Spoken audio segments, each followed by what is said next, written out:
অন্তর্বর্তীকালীন সরকার গঠিত হয়েছে। আমরা নানা কারণে হোক তাদেরকে ধন্যবাদ জানিয়েছি। ডক্টর ইউনূস সাহেব বিমানবন্দর নামার পর প্রথম যে বক্তব্য দিয়েছেন, সেই বক্তব্যে তিনি সংখ্যালঘুদের তালিকায় হিন্দুদের কথা উল্লেখ করেছেন, আহমদিয়া জামাতের কথা উল্লেখ করেছেন। আমরা ওনার কাছে দাবি করব, আহমদিয়া জামাত যদি সংখ্যালঘু অমুসলিম হিসাবে বাংলাদেশে থাকে আমাদের কোনো আপত্তি নেই, কিন্তু মুসলমান পরিচয় দেখা যায় এরা মক্কায় যাচ্ছে। আমি আমার একটা কথা বলি, গত রমাদানের আগে রমাদান স্টুডিওতে গিয়েছি প্রোগ্রাম ধারণ করার জন্য। 4-5 দিন আমার সাথে নামাজ পড়লো, এরপরে শুনি এ আহমদিয়া মুসলিম, আহমদিয়া মুসলিম। যেহেতু বৈষম্য বিরোধী আন্দোলন হয়েছে, এই বৈষম্য বিরোধী আন্দোলনে বাংলাদেশের আপামর মুসলিম জনতা জড়িত ছিল। আমরা সব ঘরানা থেকে ইনশাআল্লাহ আমরা চেষ্টা শুরু করেছি, আপনারা দোয়া করবেন। বাংলাদেশের সব ঘরানা থেকে আমরা সম্মিলিত আওয়াজ তুলব যে এই অন্তর্বর্তীকালীন সরকারের আমলেই কাদিয়ানীদেরকে রাষ্ট্রীয়ভাবে মুসলিম ঘোষণা করতে হবে। এই দাবির পক্ষে যদি আমরা আওয়াজ তুলি আপনারা থাকবেন তো ইনশাআল্লাহ? ভালো করে বুঝেন, বাংলাদেশে তো হিন্দুরা আছে, বৌদ্ধরা আছে, ইহুদিরা আছে, খ্রিস্টানরা আছে, নাস্তিকরা আছে, সবাই আছে। কাদিয়ানীদের বিরুদ্ধে এত কথা বলেন কেন? আমরা সব জায়গায় বলি, হিন্দু তো হিন্দু পরিচয় থাকে, বৌদ্ধ তো বৌদ্ধ পরিচয় থাকে, ইহুদি তো ইহুদি পরিচয় থাকে, খ্রিস্টান তো খ্রিস্টান পরিচয় থাকে, নাস্তিক তো নাস্তিক পরিচয় থাকবে। কাদিয়ানীরা থাকুক, আমাদের আপত্তি নাই, তারা থাকবে কাদিয়ানী পরিচয়, মুসলমান পরিচয় দেশে থাকতে পারে না। এটা 1 নম্বর কথা।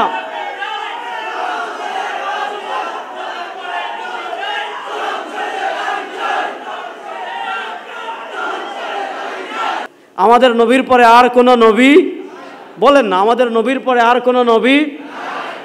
এজন্য 1400 বছরের শুধু আহলুস সুন্নাহ ওয়াল জামাআহ না, 1400 বছরের সকল মুসলমানের সর্বসম্মত আকীদা হলো নবী করিম সাল্লাল্লাহু আলাইহি ওয়াসাল্লামের পরে কোন নরাদম, কোন অমানুষ যদি নিজেকে নবী দাবি করে সেও কাফের, তাকে যারা অনুসরণ করবে তারাও কাফের। যেহেতু খতমে নবুয়ত সংক্রান্ত, আমাদের ভারত উপমহাদেশে একজন লোক ছিলেন, একটা লোক ছিল, তার নাম ছিল গোলাম আহমদ। আমরা সবাই কম বেশি তাকে চিনি। শিয়াবাদ আর কাদিয়ানি, আহমদিয়া মুসলিম জামাত, এদের আকীদার একটা মৌলিক পাঠ হলো তাকিয়াবাজি করা। খুব মনোযোগ দিয়ে কথা বুঝবেন। তাকিয়াবাজি মানে হলো তারা সত্যকে গোপন করে রাখবে, সত্যকে আড়াল করে রাখবে, মানুষকে তাদের দিকে ধাবিত করার জন্য, মানুষকে তাদের দিকে টানার জন্য।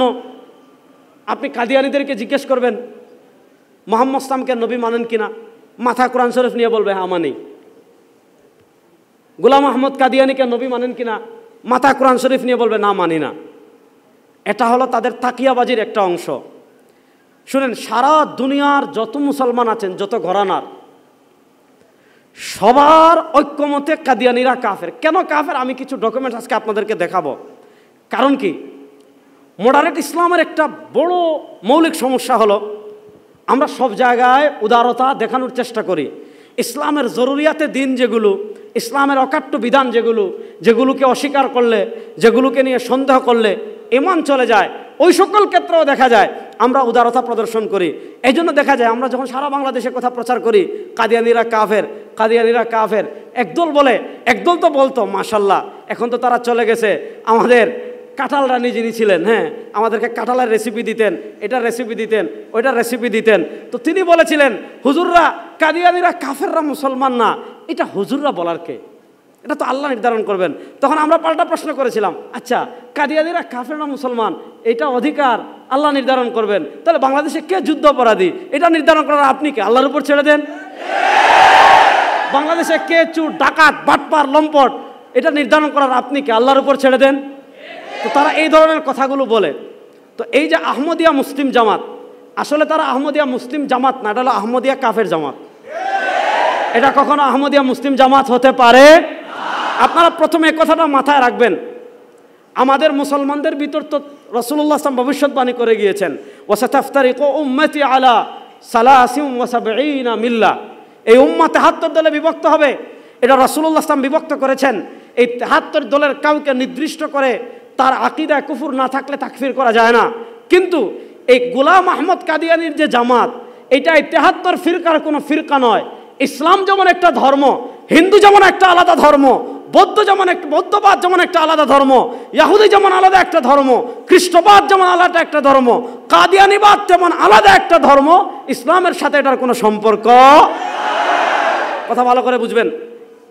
কাদিয়ানিরা আমরা কেন কাফের বলি? আচ্ছা আপনারা বলেন, আমাদের নবী করিম সাল্লাল্লাহু আলাইহি ওয়াসাল্লামের পরে কেউ যদি নবী দাবি করে সে মুসলমান না কাফের? বড় আসতে বললেন। নবী করিম সাল্লাল্লাহু আলাইহি ওয়াসাল্লামের পরে কেউ যদি নবী দাবি করে সে মুসলমান না কাফের? এবার আমি কাদিয়ানির লেখা বই থেকে 60টা বক্তব্য আপনাদেরকে দেখাবো। এই 60টা বক্তব্যের আলোকে ফতোয়ার বল আমি আপনাদের কোর্টে দিয়ে দিব। দেখেন আমার হাতে যে বই আপনারা দেখতে পাচ্ছেন, এটার নাম হলো রুহানি খাজাইন। রুহানি খাজাইন তসনিফাত হযরত মির্জা গুলাম আহমদ কাদিয়ানি মসিহ মওউদ ও মাহদি মওউদ আলাইহিস সালাম। গুলাম আহমদ কাদিয়ানির লিখিত প্রায় 84টা ছোট ছোট বই আছে। এই ছোট ছোট বইগুলোকে এক জায়গায় করে কাদিয়ানিরা এটা রুহানি খাজাইন নামে ছাপিয়েছে। এটা আমাদের লেখা বই না, এটা কাদিয়ানির নিজের লেখা বই। গুলাম আহমদ কাদিয়ানির তারা পরিচয় দিয়েছে মসিহ মওউদ মাহদি মওউদ আলাইহিস সালাম। ওই টপিকে আমি পরে সুযোগ থাকলে কথা বলবো। রুহানি খাজাইন থেকে গুলাম আহমদ কাদিয়ানির নিজের লেখা বই থেকে আমি 60টা বক্তব্য আপনাদেরকে দেখাবো। এই বক্তব্যের আলোকে আপনারাই সমাধান দিবেন, আপনারাই ফতোয়া দিবেন। 1 নম্বর দেখেন রুহানি খাজাইন, এটা হলো আমার হাতে যে খণ্ড আছে এটা হলো 18 নম্বর খণ্ড। এই 18 নম্বর খণ্ডের তার একটা রিসালা আছে, এটা হলো 207 নম্বর পৃষ্ঠা থেকে। প্রথম আমি আপনাদেরকে একটা বক্তব্য পড়ে শোনাবো, তারপর আমি আপনাদেরকে 211 এবং 212 নম্বর পৃষ্ঠা থেকে বক্তব্য শোনাবো। দেখেন এটা হলো রুহানি খাজাইন 18 নম্বর খণ্ডের 207 নম্বর পৃষ্ঠা। রিসালার নাম হলো এক গলতি কা এজালা। এক গলতি কা এজালা, একটা ভুলের অপনোদন। আমরা যে কোরআনে একটা আয়াত সবাই পড়ি, মুহাম্মাদুর রাসূলুল্লাহ ওয়াল্লাযীনা মাআহু আশিদ্দাউ আলাল কুফফার। আমরা তো এই মোহাম্মদ যখন পড়ি আমাদের চোখে আসে কামলিওয়ালার কথা। এই মোহাম্মদের নাম যখন আমাদের কানে লাগে, আমাদের হৃদয়ে ভেসে উঠে দুজাহানের সরদার জনাবে মুহাম্মদুর রাসূলুল্লাহ সাল্লাল্লাহু আলাইহি ওয়াসাল্লামের কথা। এই আয়াত কাদিয়ানিও পড়েছে, কিন্তু দেখেন কাদিয়ানি কি বলে, মুহাম্মদুর রাসূলুল্লাহ ওয়াল্লাযীনা মাআহু अशिद्दाउ अलल कुफ्फारी रुहमाउ बैनहुम। इस वही इलाही में मेरा नाम मोहम्मद रखा गया और रसूल भी। সে বলছে এই যে মুহাম্মদুর রাসূলুল্লাহ, এই মুহাম্মদ বলে তো মদিনাওয়ালার কথা বলা হয় নাই, কামলিওয়ালার কথা বলা হয় নাই। এই মুহাম্মদ বলে আল্লাহ তার নাম মুহাম্মদ রেখেছেন এবং তাকে রাসূল বলেছেন। আচ্ছা বলেন, কেউ যদি বলে মুহাম্মদুর রাসূলুল্লাহ মানে এই মুহাম্মদ মানে আমি সাল্লাল্লাহু আলাইহি ওয়াসাল্লাম, যদি কেউ নিজেকে মুহাম্মদুর রাসূলুল্লাহ নিজে দাবি করে সে মুসলমান না কাফের? বড় আসতে বললেন, মুসলমান না কাফের? তাহলে এবার বলেন, যে নরাদম নিজেকে মুহাম্মদ দাবি করেছে, রাসূল দাবি করেছে, সে মুসলমান না কাফের? শুধু মুহাম্মদ না, সে বলেছে এখানে আল্লাহ তাকে মুহাম্মদ নামে নামকরণ করেছেন, বলেছে আবার রাসূল বি। এখানে যে আল্লাহ রাসূল বলেছেন মানে আল্লাহ তাকে রাসূল বলেছেন। এটা হলো 207 নম্বর পৃষ্ঠার বক্তব্য। আপনি একটু সামনে গিয়ে 211 নম্বর পৃষ্ঠা, 211 নম্বর পৃষ্ঠায় সে আরো জঘন্য বক্তব্য দিয়েছে। কি বক্তব্য দিয়েছে আমি আপনাদেরকে পড়ে শোনাচ্ছি। সে লিখছে, ইস ওয়াসিতা को मलहूज रखकर और उसमें होकर और उसके नाम मोहम्मद और अहमद से मुसम्मा हाकर। मनोजुग দিয়ে বুঝেন, मैं रसूल भी हो वर नबी भी हो यानी भेजा गया भी वर खुदा से गायब की खबरें पाने वाला भी। রুহানি খাজাইন 18 নম্বর খণ্ডের 211 নম্বর পৃষ্ঠা। সে লিখছে কাদিয়ানি, मैं রাসূল भी हो, আমি রাসূল হো, ওর নবী भी हो, আমি নবী হো, यानी भेजा गया भी, আমাকে প্রেরণ করা হয়েছে, ওর খুদা সে গায়েব কি খবরে পানে ওয়ালা भी, আল্লাহর পক্ষ থেকে আমি গায়েবের খবর পেতে থাকি। আচ্ছা এবার আপনারা বলেন, যে নিজেকে নবীও দাবি করেছে, রাসূলও দাবি করেছে, সে মুসলমান না কাফের? বলেন না, সে মুসলমান না কাফের? আচ্ছা, এটা হলো সে 211 নম্বর পৃষ্ঠায় বলেছে। অর্থাৎ এরকম বহু জায়গায় আমি আরও কিছু বক্তব্য আমি আপনাদেরকে কাদিয়ানির বক্তব্য পড়ে শোনাই এজন্য যাতে আপনারা মানে আমরা যে সারা দুনিয়ার মুসলমান কাদিয়ানিদেরকে কাফের বলে, কেন কাফের বলে এটা আপনারা বুঝতে পারবেন। দেখেন এটা হলো রুহানি খাজাইন 18 নম্বর খণ্ডের 230 নম্বর পৃষ্ঠা। 230 নম্বর পৃষ্ঠার রিসালার নাম হলো দাফিউল বালা। এই দাফিউল বালাতে একবার আমাদের দেশে যেমন কয়েক বছর আগে করোনা হয়েছিল, তো একবার এরকম कादियाने महामारी देखा दिए।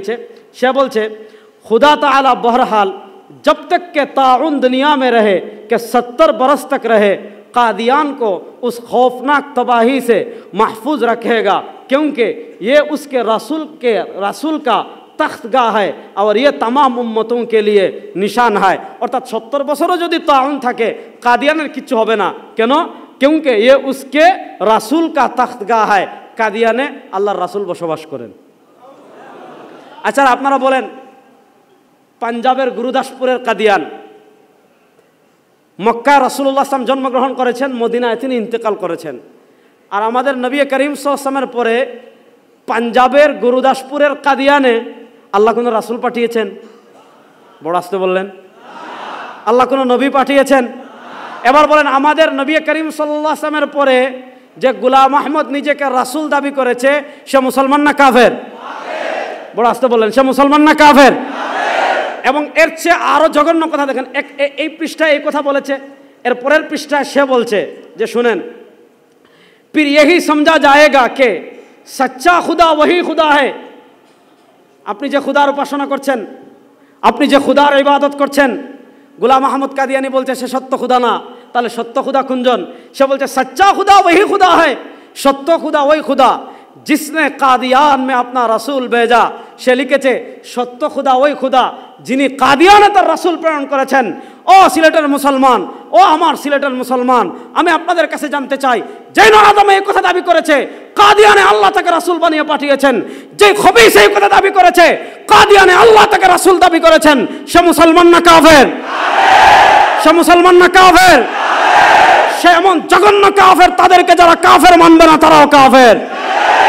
কত জঘন্য কথা দেখেন। আমাদের নবীর পরে যদি একজন নবী দাবি করে সে কাফের। শুনেন, কাদিয়ানি কাফির হওয়ার কত কারণ আছে, এটা নিয়ে আমার লম্বা একটা লেকচার আছে, আপনারা শুনবেন। হযরত মুফতি শফি রাহিমাহুল্লাহ একটা রিসালা লিখেছেন, দাওয়া মির্জা। এটা আপনারা আলাদা পাওয়া যায়। আবার জাওয়াহিরুল ফিকহের নতুন যে এডিশন, সেটার প্রথম খণ্ডে যুক্ত করা হয়েছে। আমার সময় খুবই কম, আমি খুব কম সময়ের ভিতর শেষ করব, একটু মনোযোগ দিয়ে বুঝবেন। এই লোকটা একটা মাতাল ছিল, মাতাল। আমরা সিলেটি ভাষায় কয় যে পাগল হইছত বাড়ির জানেনি। আমরা কই জানি মাঝে মাঝে যে তুই যে পাগল হইছত বেটা, তোর গরো জানেনি, তোর বাড়ির জানেনি, বাড়িতে গিয়ে আগে খ। তো এই লোকটা ছিল মানে এই ধরনের মেন্টাল স্টাইলের, মানে তার দাবির কোনো ঠিক নাই। এক এক সময় এক এক দাবি করেছে। তার দাবির দেখেন, সে নিজেকে শুধু যে মুহাম্মদ সাল্লাল্লাহু আলাইহি ওয়াসাল্লাম দাবি করেছে, ব্যাপারটা এমন না। দেখেন, তার একটা দাবি আমি আপনাদেরকে দেখাই। এই দাবিটা বুঝে আমি সামনে, এই দাবিটা বলে আমি সামনে আগাবো। মানে এই দাবিকে, মানে সে কতটা উন্মাদ এবং মানে মেন্টাল পাগল, এটা বোঝার জন্য এই দাবিটাই যথেষ্ট। দেখেন, এটা হলো রুহানি খাজাইন, এটা হলো রুহানি খাজাইনের 22 নম্বর খণ্ড। রুহানি খাজাইনের 22 নম্বর খণ্ডের 521 নম্বর পৃষ্ঠা। রুহানি খাজাইনের 22 নম্বর খণ্ডের, শেষ করে দিচ্ছি ভাই, 1 মিনিট, 521 নম্বর পৃষ্ঠা। আমাকে বলা হয়েছে 15 পর্যন্ত, এখন কিন্তু 5 মিনিট আগে শেষ করে দিচ্ছেন। যাক, সমস্যা নাই, আমি নিজের মানুষ তো, সমস্যা নাই। আচ্ছা যাক, দেখেন, যেখানে একজন রাসূল দাবি করলে কাফের হয়, সেখানে দেখেন 521 নম্বর পৃষ্ঠা, রিসালার নাম তাতিম্মা হাকিকাতুল ওয়াহি। সেখানে লিখেছে যে জেসা কে বারাহির আহমদিয়া মে খুদা নে ফরমায়া হ্যায়, বারাহিন আহমদিয়া আল্লাহ বলেছেন, मैं आदम हो, কাদিয়ানি বলছে আমি হলাম আদম, मैं नूह हो, আমি হলাম নূহ, मैं इब्राहिम हो, আমি হলাম ইব্রাহিম, मैं इसहाक हो, আমি হলাম इसहाक, मैं याकूब हो, আমি হলাম याकूब, मैं इस्माइल हो, আমি হলাম इस्माइल, मैं मूसा हो, আমি হলাম मूसा, मैं दाऊद हो, আমি হলাম दाऊद, मैं ईसा इब्न मरियम हो, আমি হলাম ईसा, मैं मोहम्मद सल्लल्लाहु अलैहि वसल्लम हो, আমি হলাম মোহাম্মদ। আচ্ছা, এখন এত নবী যদি সে হয়ে যায়, তাহলে বাকি নবীরা যাবেন কোথায়? আচ্ছা বলেন, যেই লোক নিজেকে এতজন নবী দাবি করেছে, সে মুসলমান না কাফের? সে মুসলমান না কাফের? শুনেন, বাংলাদেশে কাদিয়ানিরা থাকবে, আমরা কখনো বলি না কাদিয়ানিদেরকে বাংলাদেশ থেকে বের করবেন। ভালো করে বুঝেন, বাংলাদেশে তো হিন্দুরা আছে, বৌদ্ধরা আছে, ইহুদিরা আছে, খ্রিস্টানরা আছে, নাস্তিকরা আছে, সবাই আছে। কাদিয়ানিদের বিরুদ্ধে এত কথা বলেন কেন? আমরা সব জায়গায় বলি, হিন্দু তো হিন্দু পরিচয় থাকে, বৌদ্ধ তো বৌদ্ধ পরিচয় থাকে, ইহুদি তো ইহুদি পরিচয় থাকে, খ্রিস্টান তো খ্রিস্টান পরিচয় থাকে, নাস্তিক তো নাস্তিক পরিচয় থাকবে। কাদিয়ানিরা থাকুক, আমাদের আপত্তি নাই, তারা থাকবে কাদিয়ানি পরিচয়, মুসলমান পরিচয় দেশে থাকতে পারে না। এটা 1 নম্বর কথা।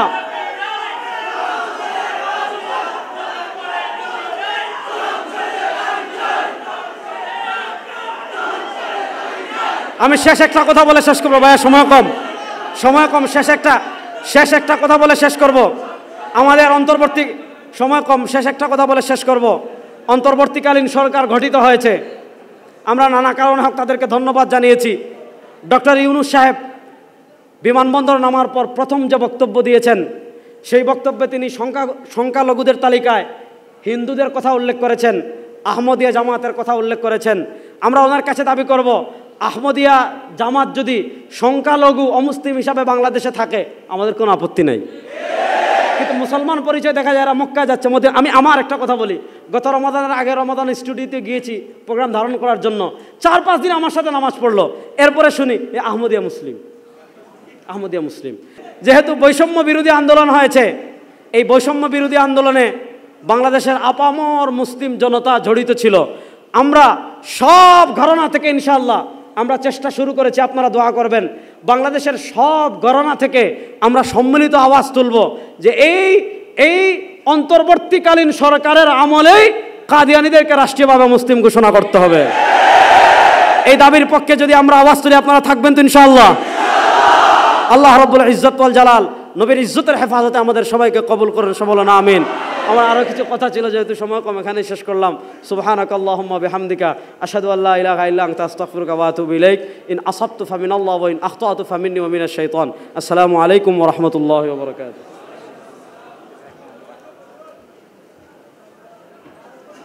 মাশাআল্লাহ।